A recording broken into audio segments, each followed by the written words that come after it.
Today I am going to teach you the poem number 7 from the passing of Arthur.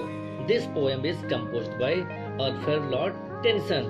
ये poem जो है Alfred Lord tension के द्वारा लिखी गई है और ये अल्फ्रेड लॉर्ड टेंसन की लॉन्ग पोएम मोर्ट डी आर्थर से एडॉप्टेड की गई, उससे लिया गया पोर्शन है जो आपको कोर्स में प्रोवाइड किया गया है for inter students who are studying in class 12 of UP board.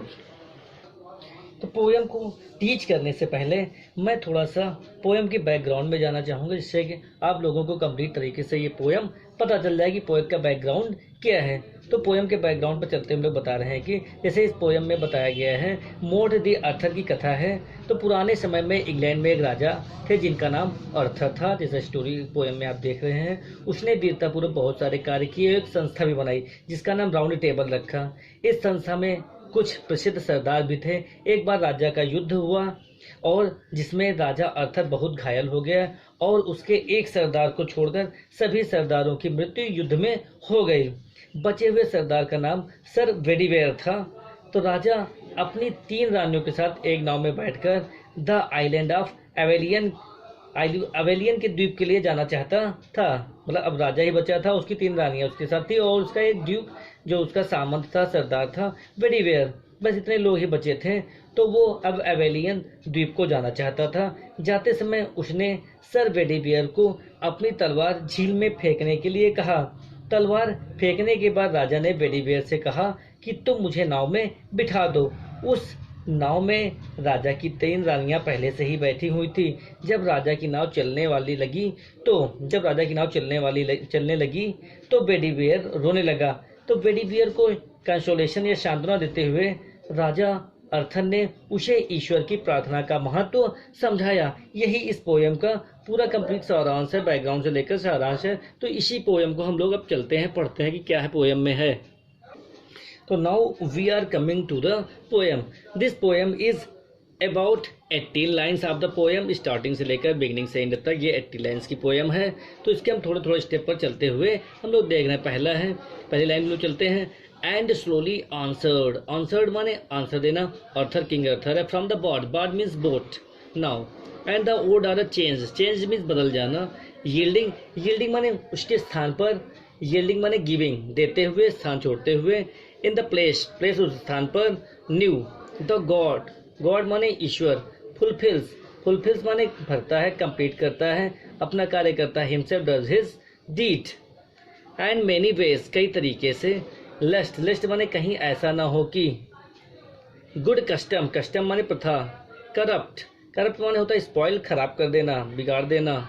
The word comfort thyself. Comfort धैर्य रखो। दाई सेल्फ माने स्वयं में। The word comfort is in me माने मुझ में। अब हम लोग चलते हैं हिंदी की ओर कि पोएम की हिंदी क्या है। तो and slowly answer from the barge.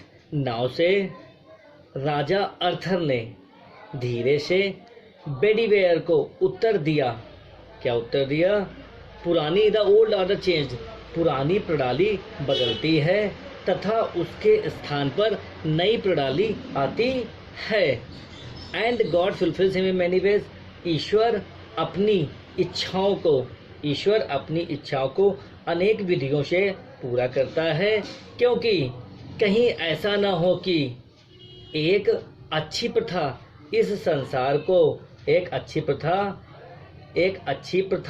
संसार को नष्ट न कर दे। Comfort thy self.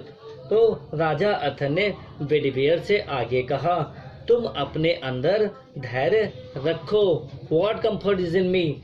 मैं तुम्हें क्या धैर्य दे सकता हूँ। Next line. I have lived my life. Lived जी लिया है। Which I have done he for God. ईश्वर के लिए। Within make me pure means शुद्ध। बट दाउ मीन्स यू तुम। Should means should not. Never see my face means चेहरा। Pray for soul means आत्मा के लिए। तो किंग आर्थर अपने ड्यूक वेडिवेयर, सामंत सरदार वेडिवेयर को समझा रहे हैं और बता रहे हैं कि आई हैव लिव्ड माई लाइफ। मैंने तो अपना जीवन जी लिया है, व्यतीत कर लिया है। And what has I have done. और जो कुछ भी मैंने किया है।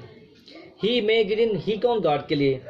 जो कुछ भी मैंने किया है ईश्वर उसे स्वीकार करेगा, तथा व्हाट आई हैव डन, जो कुछ भी मैंने किया है ईश्वर से स्वीकार करेगा, तथा त्रुटि के लिए उसे क्षमा करेगा।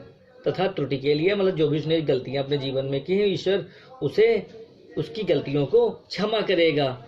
मैं ही विदिन में प्योर, यदि विदिन में प्योर मेरे जिसके द्वारा किए गए कार्यों को, जो अच्छे कार्य उनको सार्थक करेगा, और जो उसके जीवन में उसने गलतियां की हैं वो उन गलतियों को ईश्वर उसको क्षमा कर देगा।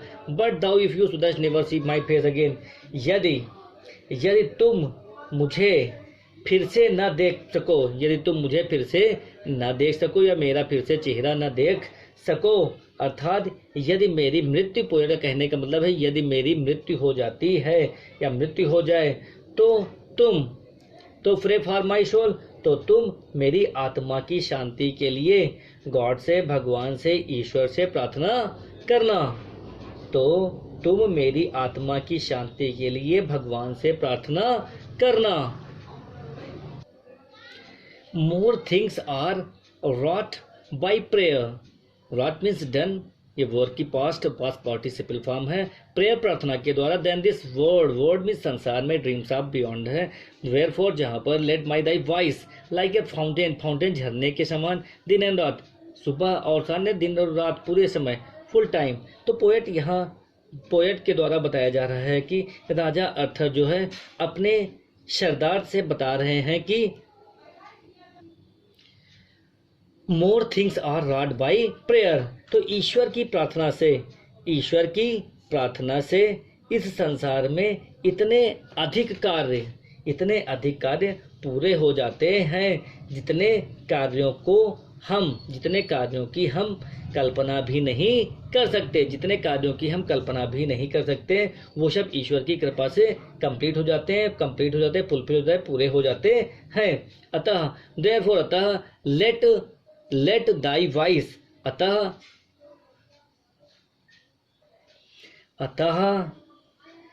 Let thy voice rise A fountain for me day and night, अतः दिन और रात मेरी आत्मा की शांति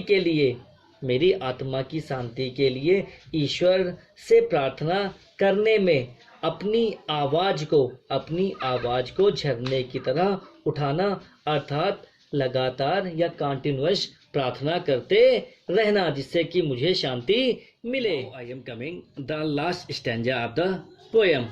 तो here the last stanza is, for what are men better than sheeps और गोट्स, शीप्स भेड़, गोट्स बकरियां, that means animal, not nourish, nourish means होता है बिताना, स्पेंड करना, लीड करना, pass away, to blind life, अंधकार युक्त जीवन, with a brain mind, if knowing God at their lift माने रेज करना, उठाना, हैंड्स ऑफ प्रेयर प्रार्थना के लिए, both of themselves and to call them friend, the whole round earth is everywhere प्रत्येक तरीके से, every marks, bound by gold chain, bound means बंधी हुई है, टाइड है, गोल्ड चेन स्वर्ण की चेन से, दैट मीन्स सच्चे प्रेम की भावना से बंधी हुई है, that the feet of God, ईश्वर के चरणों से, बट नाउ फेयरवेल, विदाई का समय।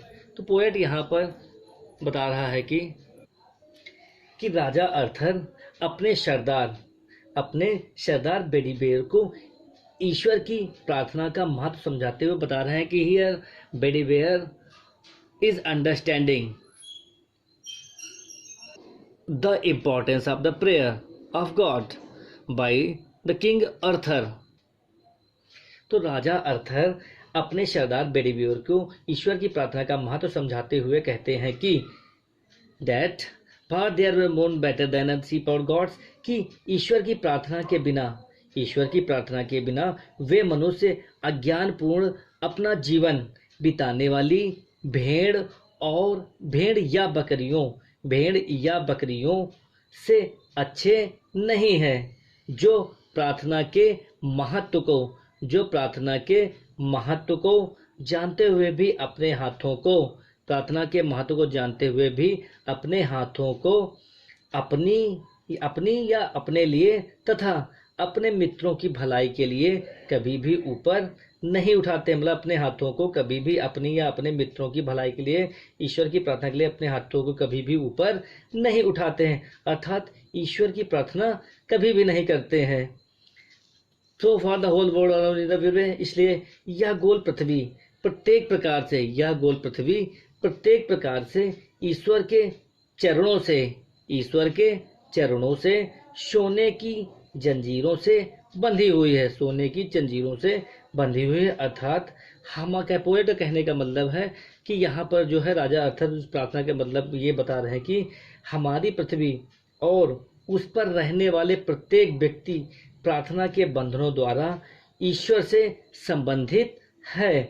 तो पोएट यहाँ पर बता रहे हैं टेंशन कि राजा अर्थर जो अपने सामंत या सरदार बेडीबियर को इम्पोर्टेंस ऑफ प्रेयर के प्रार्थना के महत्व को समझा रहे हैं और वो उसी को महत्व देते हुए उससे समझाते हैं। फिर अंत में वो अपनी 3 रानियों के साथ नाव पर बैठ करके सवार होकर के चल देते हैं। अंत में वो कहते हैं बट नाउ फेयर, अब चलने का समय हो गया, अब विदाई का समय हो गया है, मतलब अब विदा मुझे दो, अब मैं चलने वाला हूँ या मुझे विदा दो। तो इस प्रकार से पोएम पूरी कंप्लीट हुई। कंप्लीट हिंदी समरी है। इस पोएम को समझकर आप इसमें पूरी तरीके से सेंट्रल आइडिया एक्सप्लेन आदि सब बना सकते हैं। Okay, thanks for watching.